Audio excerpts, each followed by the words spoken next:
रवि और प्रेरणा की छोटी सी प्यारी सी गृहस्थी थी। शादी को 6 साल हो गए थे।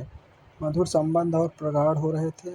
अनंत 2 साल का हो गया था। अब एक और मेहमान बस 4-5 महीनों में आने वाला था। खुशी खुशी जीवन की बगिया महक रही थी। रवि प्रेरणा का बहुत ख्याल रखता था। प्रेरणा भी प्रेरणा ने भी जीवन के हर एक पल में रवि को हद से ज़्यादा प्यार किया। शादी के 5 साल बाद भी यूँ लगता कि जैसे अब भी दोनों प्यार में हैं और जल्द से जल्द एक दूसरे के जीवन साथी बनना चाहते हों। रिश्तेदारों और करीबी दोस्तों के अलावा शायद ही कोई समझ पाता था कि दोनों पति पत्नी हैं। हाँ, अनंत के कारण भले ही अंदाज़ा लगा लेते थे, वरना नहीं। यूँ तो रवि और प्रेरणा की शादी अरेंज मैरिज की तरह हुई, मगर सच यही था कि दोनों एक दूसरे को शादी से 3 वर्ष पहले से जानते थे और एक दूसरे को पसंद करते थे। दिल में एक दूसरे को जगह दी तो फिर कोई और दिल में न आया। दुनिया एक दूसरे के दिल में ही बसा ली सदा के लिए। सबके लिए एक नियत वक्त आता है और इन दोनों के जीवन में भी वो नियत खूबसूरत वक्त आया जब माता पिता समाज ने इन्हें पति पत्नी के बंधन में बांध दिया। जीवन आगे बढ़ा और प्यार भी। रवि और प्रेरणा के बीच हर तरह की बात होती। अमूमन पति पत्नी बनने के बाद ज़्यादातर जोड़ों के बीच बहुत सारी बातें ख़त्म हो जाती हैं। मसलन राजनीति, खेलकूद, देश दुनिया, साइंस, करियर, हंसी मजाक आदि। पर इनके बीच सब कुछ पहले जैसा था। हंसी मजाक, ठिठोली, वाद विवाद, एक दूसरे की टांग खिंचाई, एक दूसरे को ख़ास बातों पे सलाह देना या लेना, साथ घूमना फिरना, एक ही प्लेट में खाना, एक दूसरे का इंतज़ार करना आदि सब कुछ बहुत प्यारा था। रवि और प्रेरणा के बीच ऐसा नहीं कि रवि और प्रेरणा के बीच झगड़े न होते हों, होते थे, मगर वैसे ही जैसे दोस्त लड़ते झगड़ते, मुंह फुलाते और आखिर में वही होता, चलो छोड़ो ना यार, जाने दो ना, सॉरी बाबा, माफ़ कर दो ना। गलती हो गई और दोनों एक दूसरे को गले लगा लेते। सब कुछ अच्छा चल रहा था, कहीं कोई कमी न थी। जीवन बगिया प्यार से सराबोर थी। फिर भी जाने क्यों कभी कभी प्रेरणा उदास हो जाती, पर अगले ही क्षण अपनी उदासी झटक कर मुस्कुरा देती। रवि कभी शायद ही उसके उदास पल देख पाता और कभी दिख भी जाता तो प्रेरणा कहती, कुछ नहीं, यूं ही। अनंत के साथ दोनों के जीवन और निरंतर करियर की प्रगति से दोनों इतने खुश थे कि कई लोगों के मन में ईर्ष्या भी पैदा हो जाती। हालांकि रवि और प्रेरणा के बीच भी कई सारे अंतर थे, जो किसी भी युगल में होना स्वाभाविक है, क्योंकि दो अलग अलग परिवार, परिवेश और अलग शहर के लोग एक हो भी नहीं सकते। परंतु दोनों ने एक दूसरे के साथ बड़ी सहजता से हर तरह का तारतम्य बिठा लिया था। प्रेम चीज़ ही ऐसी है जो स्व का त्याग कर दूसरे को खुश रखने की कला सिखा ही देती है। मगर इन सब बातों के बीच एक ऐसी बात थी, एक ऐसी आदत रवि की जो प्रेरणा कभी भी दिल से एक्सपेक्ट नहीं कर सकी। हालांकि उसने कोशिश बहुत की। उसने कई बार रवि से कहा भी, बहुत मिन्नतें भी की कि प्लीज़ इस आदत को छोड़ दो। ये हमारी प्यारी गृहस्थी, हमारे रिश्ते, हमारे अगाध प्यार के बीच एक दाग है। कहते कहते तो अब 6 साल बीतने को थे। रवि ने जाने उस आदत को खुद त्यागना न चाहा या उससे हुआ नहीं, ये पता नहीं। जबकि कहते हैं दुनिया में ज़िंदगी और मौत के अलावा बाकी सब कुछ संभव है। खैर, वक्त बीतता रहा। प्रेरणा ने अपने मन को ही समझा लिए। उसको याद आता कि सभी बड़े बुजुर्ग और बुद्धिजीवी लोगों का कहना है कि इस संसार में ऐसा कोई नहीं जिसको जीवन की संपूर्ण खुशियाँ मिल जाएं। महान पार्श्व गायिका लता जी के गीत सुन मन को बहला लेती। हर किसी को मुकम्मल जहां नहीं मिलता, कभी ज़मीं तो कभी आसमां नहीं मिलता। वो सोचती, कोई बात नहीं, दुनिया में तो लोगों को न जाने कितने गम हैं। मैं तो संसार की खुशकिस्मत लड़की हूँ जो रवि जैसा जीवन साथी है मेरा। यही सोच मन में उठती एक हल्की सी कसक को खुद अपने ही विचारों से रगड़ कर मिटा देती। मधुर पल और मधुर हो गए थे। नन्हे मेहमान के आगमन में बस 2 महीने की देरी थी। रवि जल्दी घर आता, प्रेरणा को बहुत प्यार देता। अनंत भी खुश था, क्योंकि उसको बताया गया कि मम्मी तुम्हारे लिए जल्द ही एक बहुत सुंदर गुड्डा या गुड़िया लेने जाएंगी जो तुम्हारे साथ खेलेगा भी, दौड़ेगा भी और बातें भी करेगा।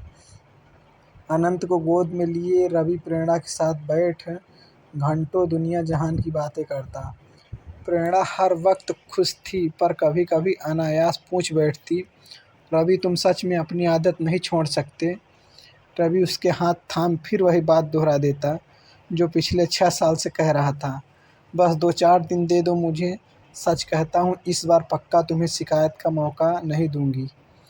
प्रेरणा कसक भरी मुस्कान के साथ सिर हिला देती, ओके प्लीज़ इस बार ज़रूर। रवि प्यार से प्रेरणा के माथे को चूम लेता, कभी गालों पर थपकी देकर कहता, इस बार पक्का प्रॉमिस। बात फिर खत्म हो जाती। एक शाम अचानक प्रेरणा का दिल बहुत किया कि आज आइसक्रीम खाने चलते हैं। वैसे भी 2-3 महीने से कहीं बाहर निकली नहीं थी। रवि ने कहा, मैं घर पर ही ले आता हूँ। प्रेरणा नहीं मानी। तीनों तैयार होकर आइसक्रीम पार्लर चले गए। आइसक्रीम खाते हुए बहुत खुश थे तीनों। होनी कुछ और लिखी गई थी। जिसका समय नज़दीक था। तीनों घर वापस आए। अनंत तो खेल कूद कर निढाल होकर आते ही सो गया। प्रेरणा के दिल में आज फिर एक सोई हुई ख्वाहिश जगी। उसने रवि का हाथ पकड़कर अपनी ओर प्यार से खींचते हुए कहा, रवि सुनो ना एक बात, इधर आओ तो ज़रा। पर रवि ने पुरानी आदत के अनुसार हाथ छुड़ाते हुए कहा, रुको प्रेरणा, बस 5 मिनट, मैं अभी आया। बस अभी तुम्हारे ही पास आकर बैठता हूँ, कहकर रवि बालकनी में चला गया और सिगरेट पीने लगा। अचानक ही प्रेरणा की तेज़ चीख सुनकर रवि दौड़ा। प्रेरणा वॉशरूम में लहूलुहान पड़ी थी। अब बस उसकी आंखें कुछ कह रही थी, पर उसके मुंह से कोई आवाज़ नहीं निकल रही थी। रवि के प्राण ही सूख चले। उसने घड़ी भर बिना देर किए एम्बुलेंस बुलाया और प्रेरणा को कुछ ही पल में हॉस्पिटल पहुंचाया गया। तत्काल इलाज शुरू हुआ। रवि तब तक अपने माता पिता और प्रेरणा के घर वालों को भी खबर कर चुका था। सभी आ गए। सभी प्रेरणा के लिए चिंतित और दुखी थे। उधर अनंत घर में अकेला था। सिर्फ नौकरों के भरोसे छोटा बच्चा नहीं रह सकता, इसलिए रवि की मां को घर जाना पड़ा।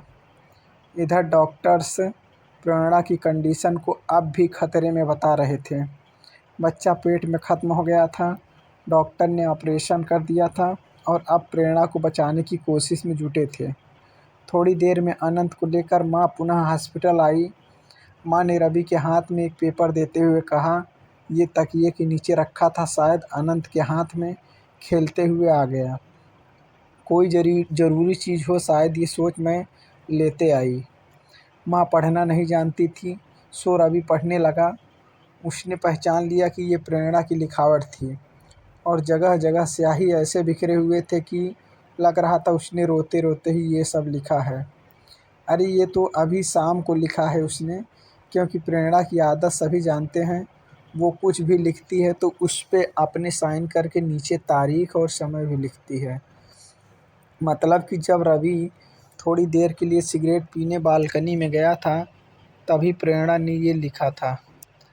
रवि पढ़ने लगा, पता है रवि, जब प्यार में हम दोनों सराबोर हुए थे, जब हम पहली बार अपने दिल की बात एक दूसरे से कहने को मिले थे, जो शायद हमारे प्यार की पहली ही शाम थी।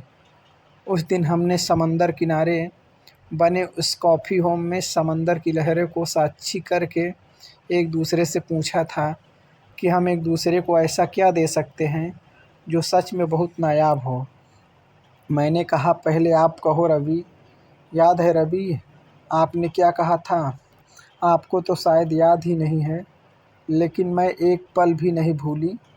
आप ही ने कहा था रवि कि तुम्हारे सांसों से अपनी सांसों को जोड़ना चाहता हूँ। बोलो दोगी मुझे ये तोहफ़ा?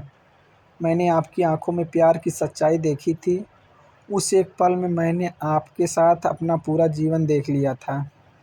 ऐसे तोहफ़े आप मांगेंगे ये कल्पना तो नहीं की थी, लेकिन आपकी इस ख्वाहिश ने ही मुझे भी ये ख्वाहिश दे दी कि मैं आपकी ये इच्छा ज़रूर पूरी कर दूँ। दिल में तो आया था कि अभी ही पूरी कर दूँ, पर मैं शादी के बाद आपकी इच्छा ज़रूर पूरी करूँगी, मैंने सोच लिया था। लेकिन साथ ही ये भी था कि मुझे आपकी सिगरेट बर्दाश्त न थी। मैंने अपने घर परिवार में कभी ये सब देखा सहा नहीं था। मुझे इसके धुएँ से, इसकी अजीब-सी स्मेल से हद से ज़्यादा नफ़रत थी। मेरा दम घुटने को हो आता इससे। लेकिन फिर भी मैंने नज़रें नीची करके कहा कि सही वक़्त आने पर आपको ये तोहफ़ा ज़रूर दूँगी। आपकी आँखें खुशी से चमक उठी थी। मुझे बहुत अच्छा लगा था रवि। फिर आपने मुझसे पूछा कि तुम्हें मुझसे क्या चाहिए? याद है रवि, मैंने एक ही चीज़ माँगी थी, रवि आप ये सिगरेट पीना छोड़ दो, इसके अलावा मुझे सारी ज़िंदगी कुछ और नहीं चाहिए। आपने कहा बस 1 सप्ताह बाद तुम मुझे सिगरेट पीते नहीं देखोगी। मैं कितनी खुश हुई थी, आप इसका अंदाज़ा नहीं लगा सकते। लेकिन आपने पलट कर ये नहीं पूछा कि मुझे यही तोहफ़ा नायाब क्यों लगा। मैंने बताया भी नहीं। जानते हो रवि, क्यों यही माँगा था मैंने? ताकि मैं आपकी ख्वाहिश पूरी कर सकूं। हाँ रवि, आपकी सांसों से अपनी सांसों को जोड़ने की ख्वाहिश मेरे मन में भी जग चुकी थी, पर आपकी सिगरेट ने मुझे ये कभी करने ना दिया। मुझे आपसे बहुत प्यार मिला है रवि, बहुत सम्मान मिला है। सच है कि आपको जीवन साथी पाकर मैं इस जहां में खुद को सबसे ज़्यादा खुशनसीब पाती हूँ। हमारे प्यार के अनगिनत पल हैं रवि। हमारी एक दूसरे से नज़दीकियाँ तो शरीर और आत्मा की तरह है रवि। पर बेहद अजीब है ना कि इतने करीब होकर भी वो पल नहीं आ पाया कि मेरा वादा और मेरी एक छोटी सी ख्वाहिश पूरी हो सके।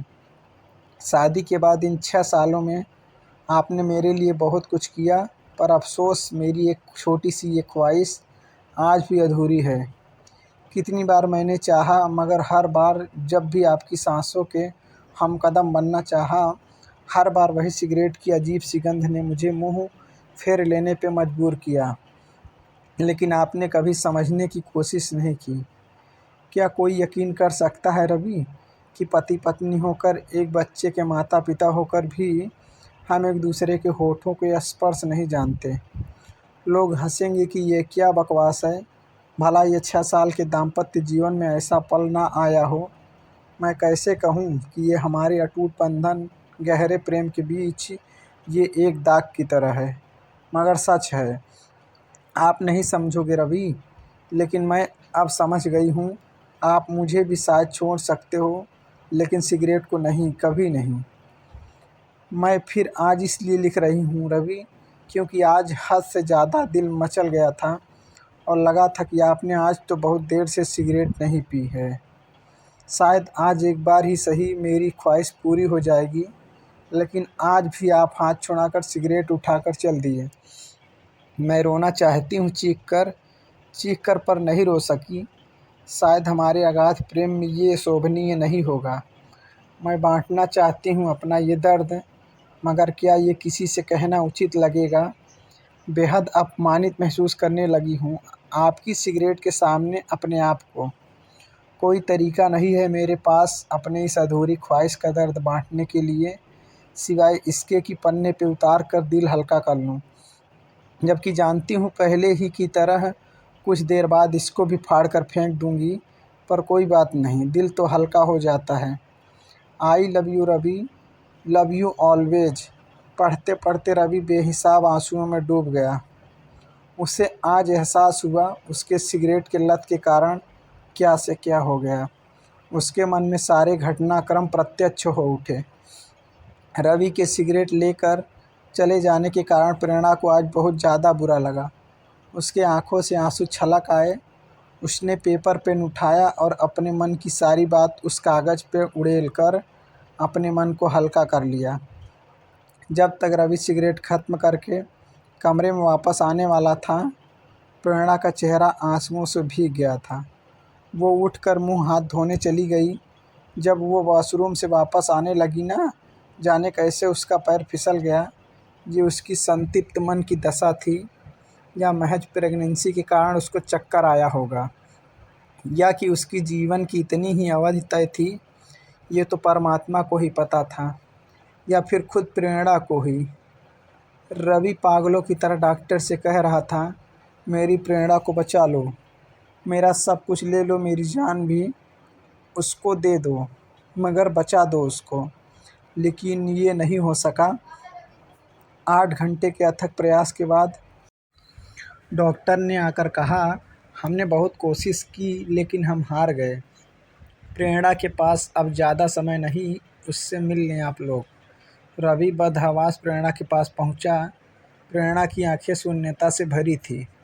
रवि ने उसका हाथ थामा और पागलों की तरह कहने लगा, प्रेरणा मुझे छोड़कर मत जाओ, मत जाओ प्रेरणा, मैं तुम्हारी हर बात मान लूँगा, आज से, अभी से। अब नहीं टालूँगा, 1 सेकंड भी नहीं, बस मत जाओ, मत जाओ मुझे छोड़कर। प्रेरणा की आंखें रवि के चेहरे पर टिक गई। वो बहुत मुश्किल से ज़रा सा मुस्कुराई और अपने होठों पे एक मासूम सी ख्वाहिश सजाए हमेशा के लिए खामोश हो गई। अगर यह कहानी आपको अच्छी लगी हो तो प्लीज़ अपने दोस्तों को शेयर ज़रूर करें और लाइक कमेंट करना ना भूलें। Thank you.